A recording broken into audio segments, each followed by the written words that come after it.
నమస్తే AB news కి స్వాగతం. ముందుగా బులెటిన్ లో హెడ్లైన్స్.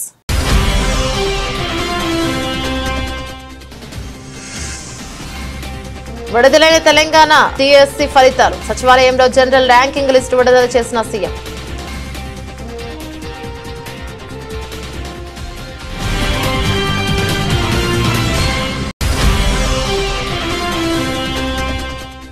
డబ్రంలో టిడ్కో గృహాల సముదాయాన్ని సందర్శించిన టిడ్కో చైర్మన్ వేములపాటి అజయ్ కుమార్. రాష్ట్ర వ్యాప్తంగా ఉన్న టిడ్కో గృహాల స్థితిగతులపై త్వరలోనే శ్వేతపత్రం విడుదల చేస్తామని వెల్లడి.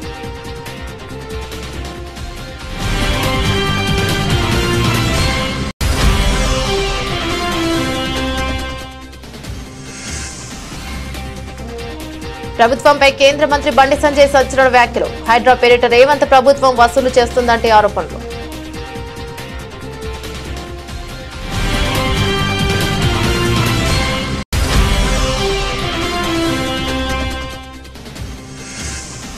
మిథున్ చక్రవర్తికి దాదా సాహెబ్ ఫాల్కే అవార్డు. అక్టోబర్ 8న జరగనున్న 70వ జాతీయ చలనచిత్ర అవార్డుల వేడుకల్లో పురస్కారం.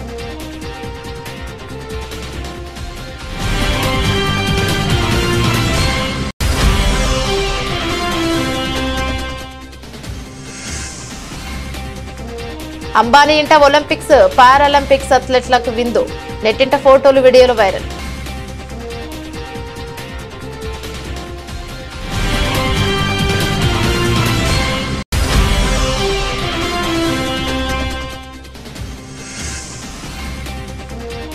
స్టాక్ మార్కెట్లలో రికార్డు రన్. ఈ వారం ఆటుపోట్లకు ఆస్కారం.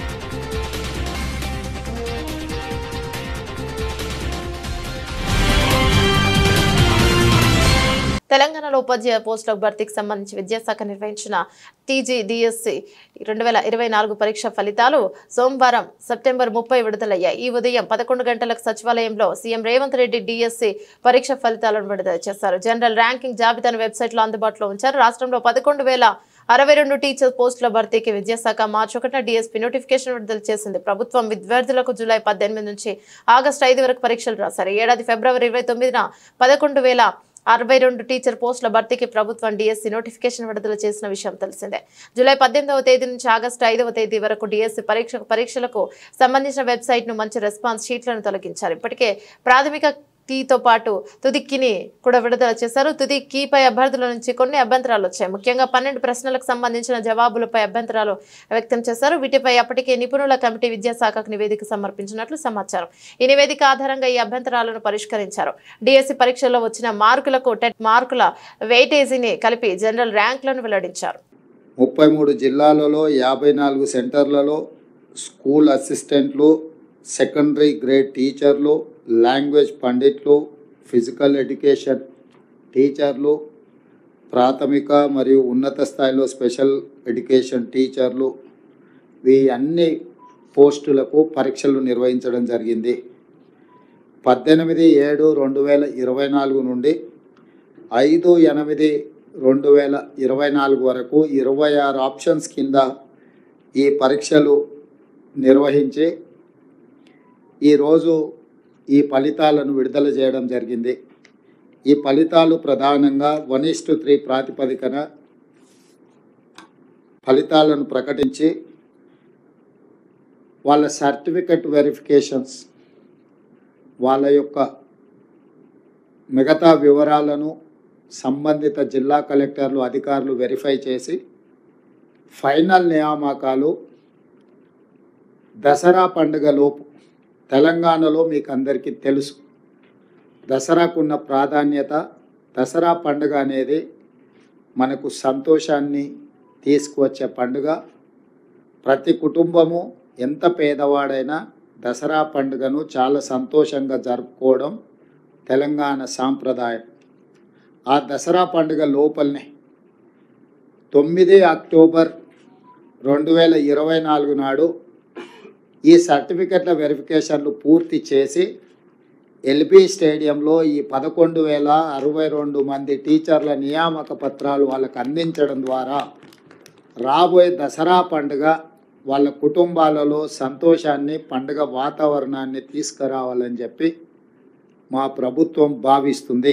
రాష్ట్ర వ్యాప్తంగా ఉన్న టిడ్కో గృహాల స్థితిగతులపై త్వరలోనే శ్వేతపత్రం విడుదల చేస్తామని ఆంధ్రప్రదేశ్ రాష్ట్ర టిడ్కో చైర్మన్ వేములపాటి అజయ్ కుమార్ తెలియజేశారు. పిఠాపురం పట్టణం మోహన్ నగర్ సమీపంలో గల టిడ్కో గృహాల సముదాయాన్ని వేములపాటి అజయ్ కుమార్ అధికారులతో కలిసి సందర్శించారు.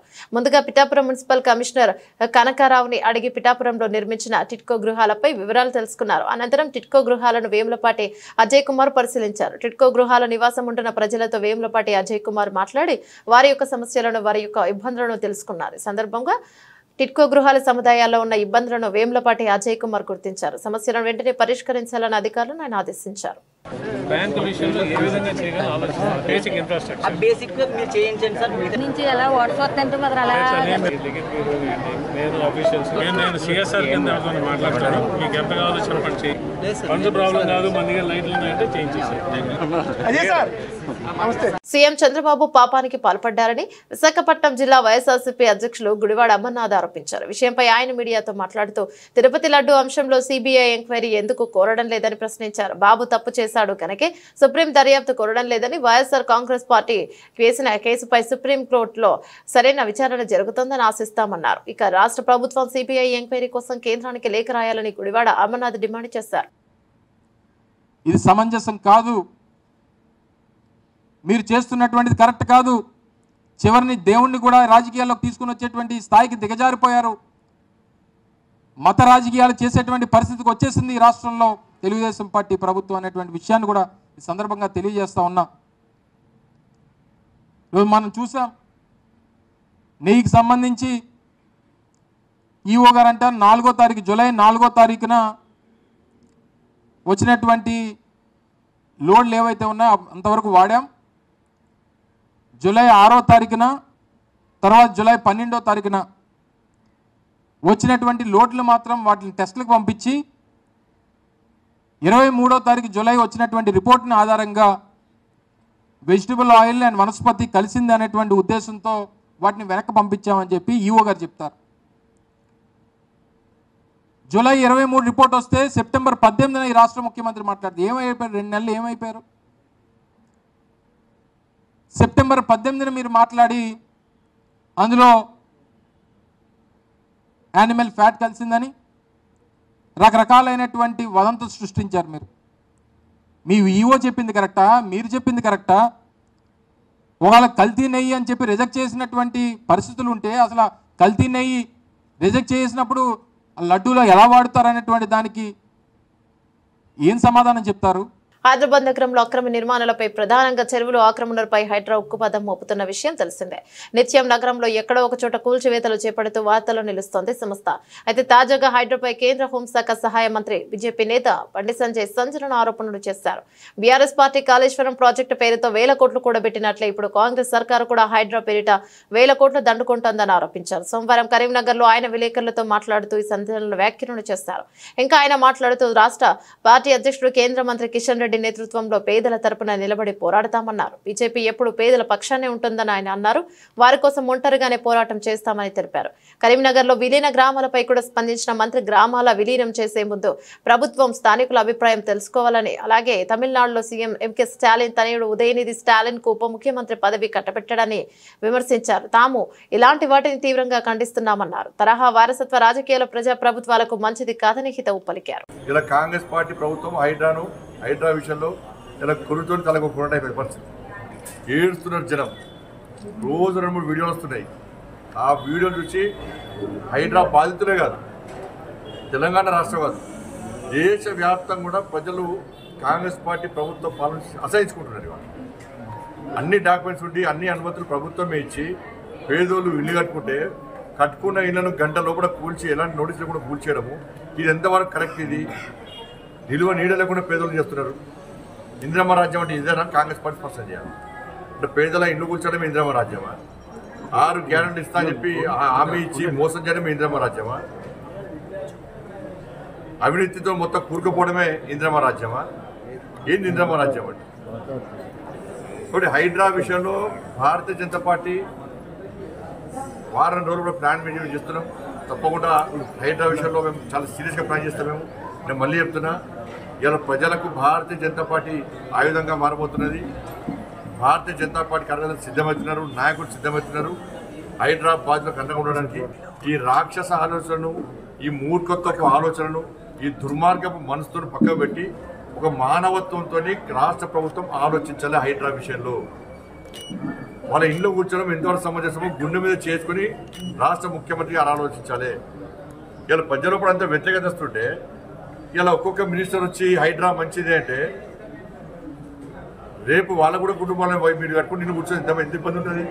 అరే కూల్చాల్సిన ఫామ్ హౌస్ మాత్రం కూర్చారు, కూల్చాల్సిన ఫామ్ హౌస్ కూర్చారు.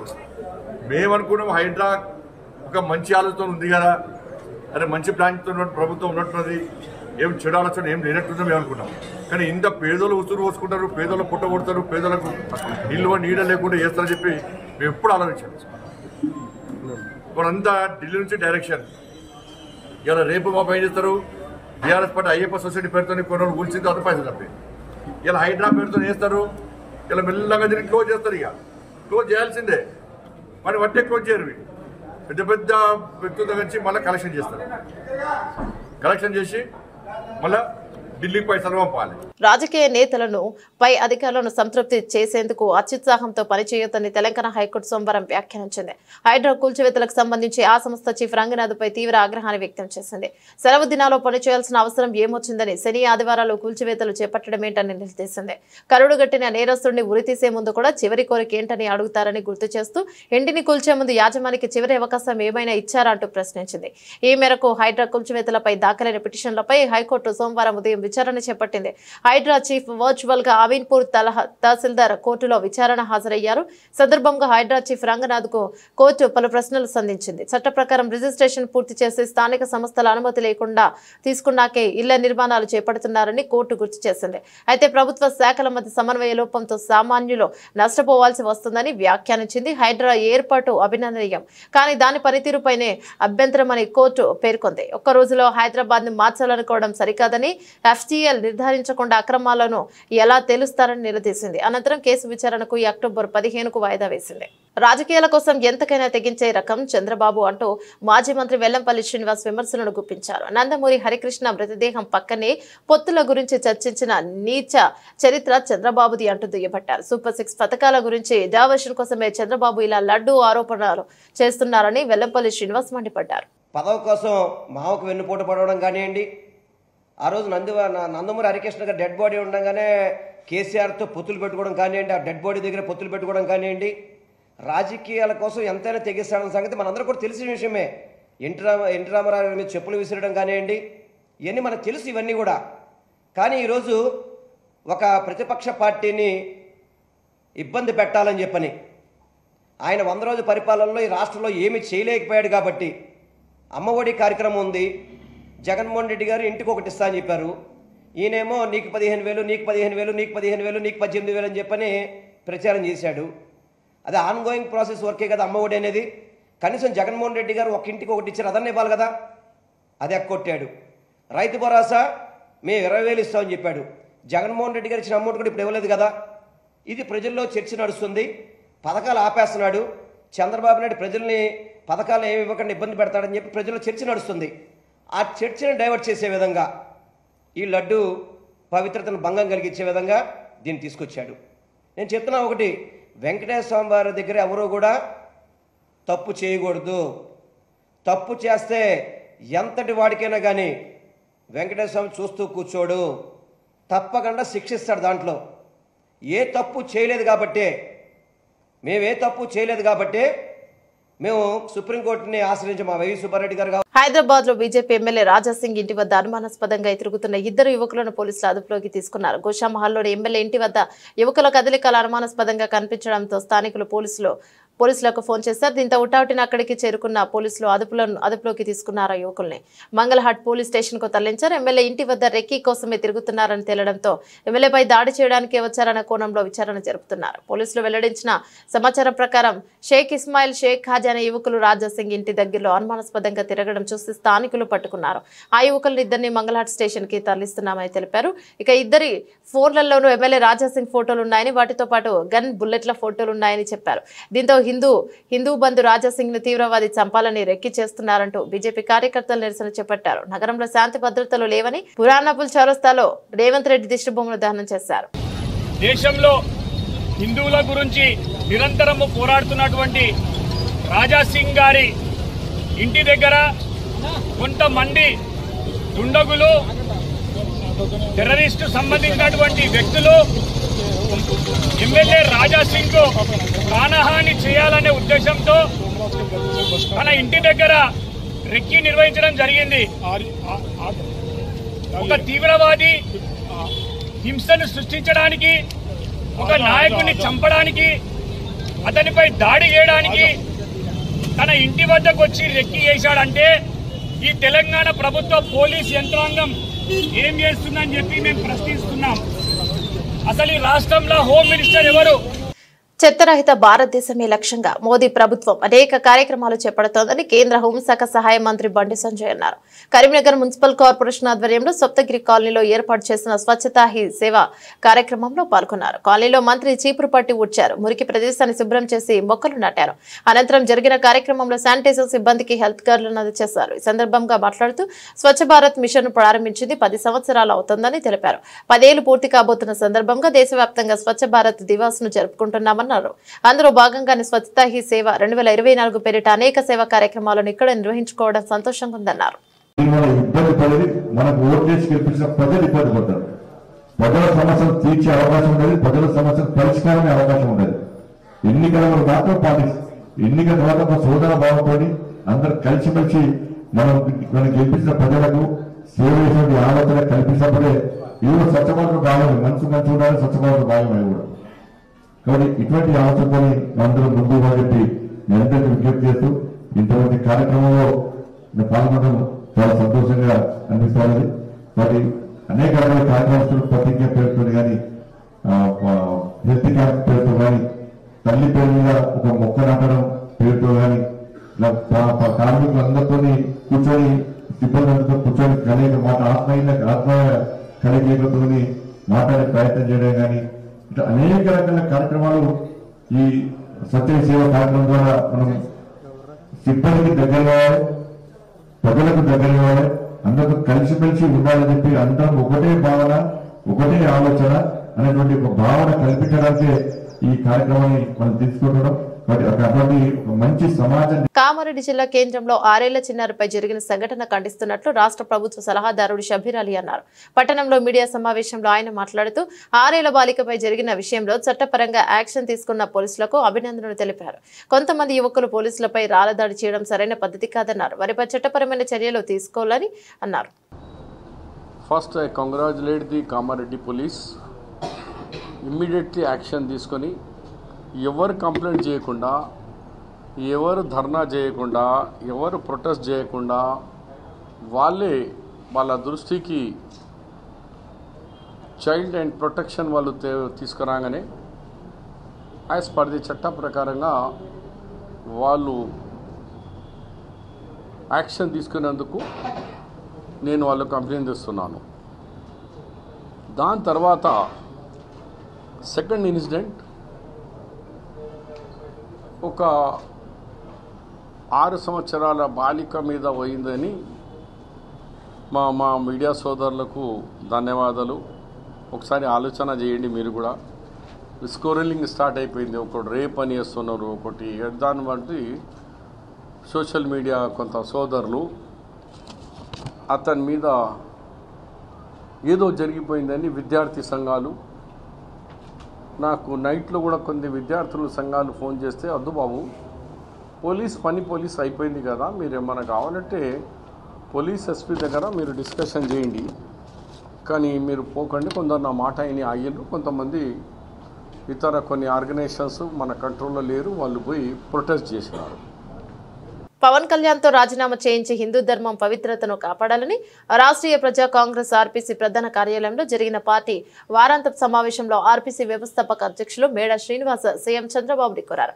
పవన్ కళ్యాణ్ మతి చెల్లించిన ప్రసంగాలతో హిందూ ధర్మం పవిత్రతను కలుషితం చేస్తున్నారని, పవన్ కళ్యాణ్ విషపూరిత ప్రసంగాలకు యువత దారి మళ్లిస్తున్నారని, త్రిశంకుల మహిళ చెడు వ్యసనాలకు పరిచయాలు గల ఏ పురుషుడు మన భారతీయ మహిళలు అంగీకరించరని, అలాంటిది పవన్ కళ్యాణ్ చెడు గాలి పుణ్యమా అంటూ అత్యధికులు మహిళలతో ఎవరికీ లేవంటి, చెడు పరిచయాలు అన్ని పెళ్లిళ్లు చేసుకుంటే తప్పేంటి అని కుసాంప్రదాయ వాదనకు దిగుతున్న కొంతమంది మహిళలను చూస్తున్న సాంప్రదాయక వాతావరణంలో పెరిగిన సామాన్య మహిళలు పవన్ కళ్యాణ్ ను సమర్థిస్తున్న వారిని చూస్తూ ముక్కుల వేలేసుకుంటున్నారని, ఉద్దేశపూర్వకంగానే ఒక పథకం ప్రకారం పవన్ కళ్యాణ్ చేత ఈ తరహా విష ప్రచారం చేయిస్తున్నారా అనే అనుమానాలు తలెత్తుతున్నాయని అంటున్నారు.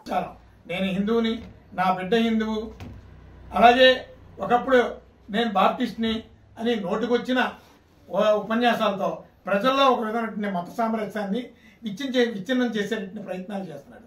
మొట్టమొదట పవన్ కళ్యాణ్ తీరు మార్చుకోకపోతే ఖచ్చితంగా ఈ ఆంధ్ర రాష్ట్రంలో ప్రజలే గుణపాఠం చెప్తారు. ఈరోజు యువత దారి తప్పుతుందంటే పవన్ కళ్యాణ్ లాంటి నాయకులే ఈరోజు ఆంధ్ర రాష్ట్రానికి ప్రమాదకరంగా మారారు. రోజు ఏం సంకేతాలు ఇస్తున్నారు మీరు? హిందువులు ఇళ్లలో నుంచి బయటికి రండి, ఊరికొకటి గొడవలు పడండి, ముస్లింస్కి జరిగితే ఊరుకుంటారా, క్రిస్టియన్స్కి జరిగితే క్రిస్టియన్స్ ఊరుకుంటారా అని నోటికొచ్చినటువంటి వాగ్దానాలతో, ప్రజల్ని రెచ్చగొట్టే వాగ్దానాలతో శాంతి భద్రతల సమస్యల్ని మీరు సృష్టిస్తారా? మీరు ఇష్టం వచ్చినట్టు మీరు సమావేశాలకు వెళ్ళి నేను క్రిస్టియన్ని, నా బిడ్డ క్రిస్టియను, అక్కడ ఆ మాట, ముస్లింస్ దగ్గరికి వెళ్ళి అక్కడ కూర్చొని అక్కడ ఒక మాట, హిందువుల దగ్గరికి వచ్చి హిందువుల మాట. మీ యొక్క మాట్లాడే విధానాన్ని, మీ యొక్క రాజకీయ కలుషితాన్ని ప్రజలు గమనిస్తున్నారు. లేకపోతే ఈ ప్రభావం ఖచ్చితంగా చంద్రబాబు నాయుడు గారి మీద కూడా పడుతుంది. మీ కుటుంబంలో ఉన్నటువంటి వ్యక్తి ఇక్కడ అన్ని మతాల్లోని గొడవలు పెట్టేటువంటి ప్రయత్నం చేస్తున్నాడు. అయినా సిగ్గు లేకుండా భారతీయ జనతా పార్టీకి ఈరోజు హిందూయిజమే ఎజెండాగా ఆ పార్టీ ముందుకు వెళుతుంది. గోమాతని ఒక బ్రాండ్ అంబాసిడర్గా చూపిస్తుంది. ఈరోజు గోమాంసం తినండి, నేను తింటాను అని చెప్తున్నటువంటి వ్యక్తిని మీ కూటమిలో ఎలా పెట్టుకున్నారు?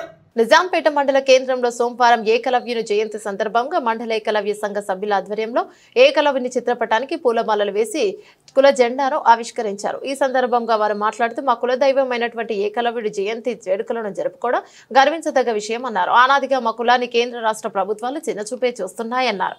మా ఏకలవ్యులకు ఉపాధి లేకుండా పోతోందన్నారు. సుప్రీంకోర్టు ఎస్టీ వర్గీకరణ మాదిరిగా ఎరుకల జాతికి రిజర్వేషన్ కల్పించాలన్నారు.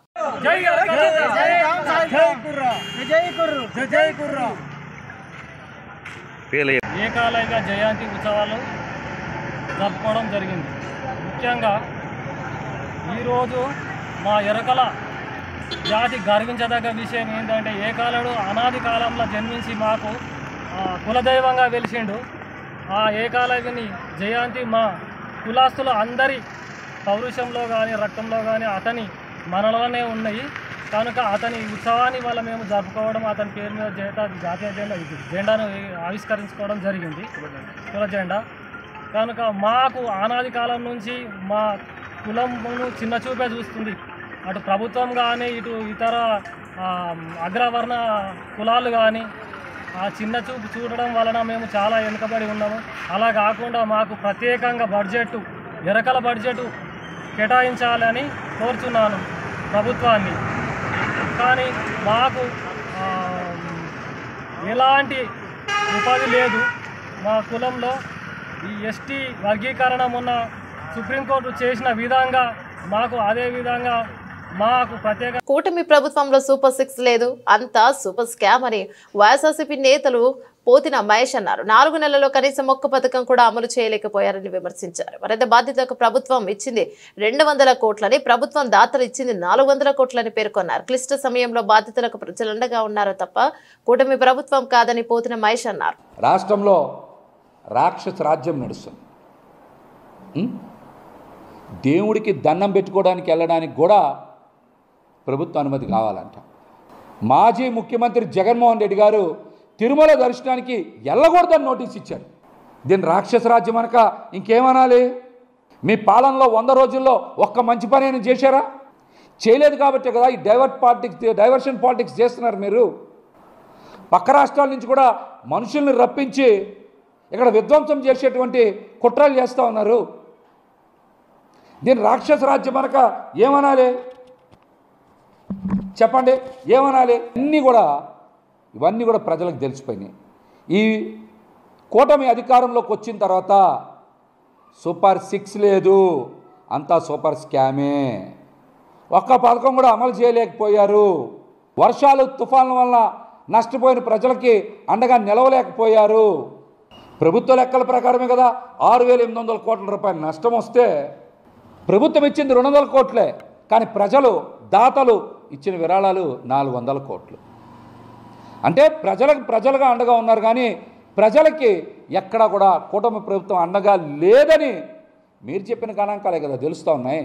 భారతీయ సినిమాకు సంబంధించి అత్యున్నత పురస్కారం దాదాసాహెబ్ ఫాల్కే అవార్డు ఈసారి ప్రముఖ నటుడు మిథున్ చక్రవర్తిని వరించింది. ఈ ఏడాది ఈ ప్రతిష్టాత్మక అవార్డుకు ఆయన ఎంపికైనట్లు కేంద్ర సమాచార ప్రచార మంత్రిత్వ శాఖ తాజాగా ప్రకటించింది. అక్టోబర్ 8న జరగనున్న 70వ జాతీయ చలనచిత్ర అవార్డుల వేడుకలో ఆయనను ఈ అవార్డుతో సత్కరించడం జరుగుతోందని పేర్కొన్నారు. ఈ మేరకు మంత్రి అశ్విని వైష్ణవ్ ఎక్స్ ట్విట్టర్ వేదికగా ఈ వార్తను పంచుకున్నారు. మిథున్ అద్భుతమైన సినిమా ప్రయాణం తరతరాల స్ఫూర్తికి ఇస్తుందని, భారతీయ సినిమాకు ఆయన చేసిన సేవలను గుర్తింపుగా దాదాసాహెబ్ ఫాల్కే ఎంపిక జ్యూరీ ఈ దిగ్గజ నటుని ఎంపిక చేసిందని ప్రకటించడం గౌరవంగా ఉందని ట్వీట్ చేశారు. ఇక ఈ ఏడాది మిథున్ ని ప్రతిష్టాత్మక పద్మభూషణ్ అవార్డు కూడా వరించిన విషయం తెలిసిందే. ఇటీవల ప్యారిస్ లో జరిగిన ఒలింపిక్స్ పారాలింపిక్స్ లో భారత అథ్లెట్స్ అద్భుతమైన రాణించిన విషయం తెలిసిందే. ఒలింపిక్స్ లో 6 పథకాలు, పారాలింపిక్స్ లో ఇంతకు ముందెన్నడూ లేని విధంగా ఏకంగా 29 పథకాలను కొల్లగొట్టారు ఇండియన్ అథ్లెట్స్. ఇక ఈ సందర్భంగా అంతర్జాతీయ ఒలింపిక్స్ కమిటీ ఐఓసీ సభ్యురాలు రాయల్స్ ఫౌండేషన్ వ్యవస్థాపక చైర్పర్సన్ నీతా అంబానీ అథ్లెట్లను తన ఇంటికి ఆహ్వానించింది.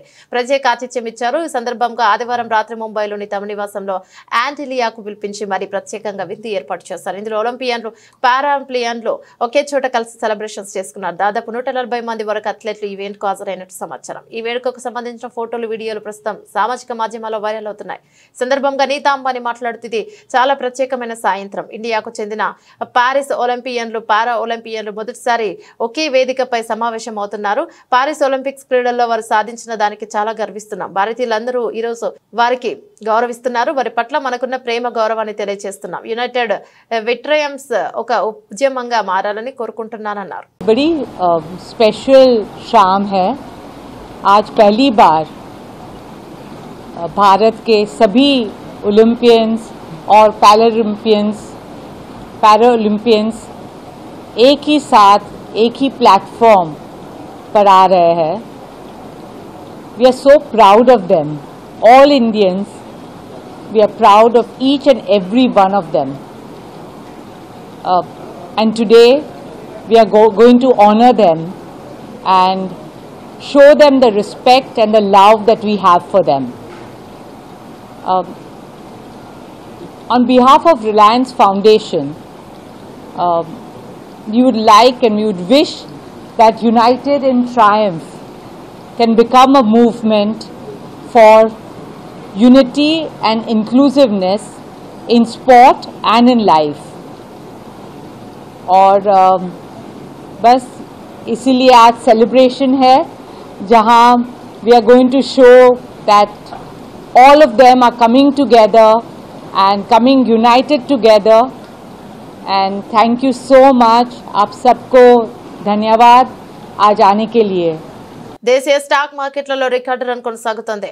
మునుపెన్నడూ లేని గరిష్టాలు సూచీలు కదలాడుతున్నాయి. ఇన్వెస్టర్లు పెట్టుబడుల దిశగానే పోతున్నారు. గత వారం రోజు ట్రేడింగ్ లో ఎక్కువ రోజులు ఈక్విటీ మార్కెట్లు లాభాల్లోనే నడిచాయి. ఈ క్రమంలోనే వారం మొత్తంగా సూచీలు భారీగానే ఎగసాయి. అంతకుముందు వారం ముగింపుతో చూస్తే బాంబే స్టాక్ ఎక్స్చేంజ్ BSE ప్రధాన సూచి సెన్సెక్స్ 1027 మరియు 54 పాయింట్లు లేదా 1.21% పెరిగి ఇక 85.571.85 వద్ద స్థిరపడింది. అలాగే నేషనల్ స్టాక్ ఎక్స్చేంజ్ NSE సూచి నిఫ్టీ సైతం 388 పాయింట్లు లేదా 1.50% పుంజుకొని ఇక 26.178.95 దగ్గర ముగిసింది. ఈ నేపథ్యంలో లాభాల స్వీకరణకు అవకాశాలు కనిపిస్తున్నాయి. ఆల్ టైమ్ హై దరిదాపుల్లో ఉండటం వల్ల సెల్లింగ్ ప్రెషర్ ఎక్కువ ఉంటుందని విషయాన్ని వారు గుర్తు చేసుకున్నారు. ఇక గ్లోబల్ స్టాక్ మార్కెట్లు, విదేశీ సంస్థాగత మదుపరుల పెట్టుబడులు, అంతర్జాతీయ పరిణామాలు, డాలర్తో పోల్చితే రూపాయి మారకం విలువ ఈ వారం కూడా భారతీయ స్టాక్ మార్కెట్ల తీరును నిర్దేశించనున్నాయి. బులెటిన్ ముగించే ముందు హెడ్లైన్స్ మరోసారి.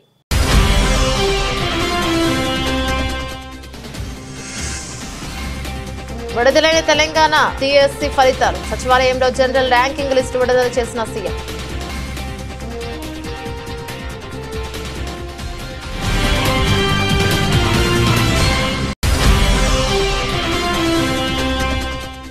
పిఠాపురంలో టిడ్కో గృహాల సముదాయాన్ని సందర్శించిన టిడ్కో చైర్మన్ వేములపాటి అజయ్ కుమార్. రాష్ట్ర వ్యాప్తంగా ఉన్న టిడ్కో గృహాల స్థితిగతులపై త్వరలోనే శ్వేతపత్రం విడుదల చేస్తామని వెల్లడి.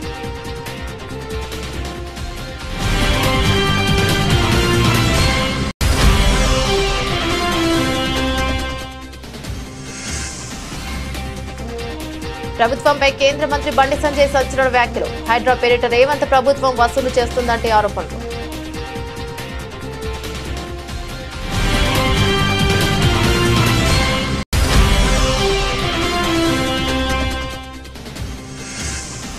మిథున్ చక్రవర్తికి దాదా సాహెబ్ ఫాల్కే అవార్డు. అక్టోబర్ 8న జరగనున్న 70వ జాతీయ చలనచిత్ర అవార్డుల వేడుకల్లో పురస్కారం.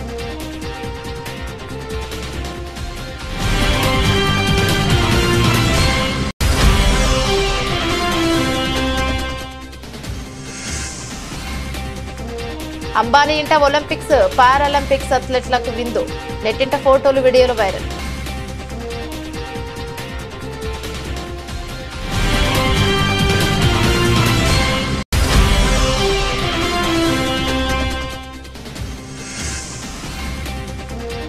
స్టాక్ మార్కెట్లలో రికార్డు రన్. ఈ వారం ఆటుపోట్లకు ఆస్కారం.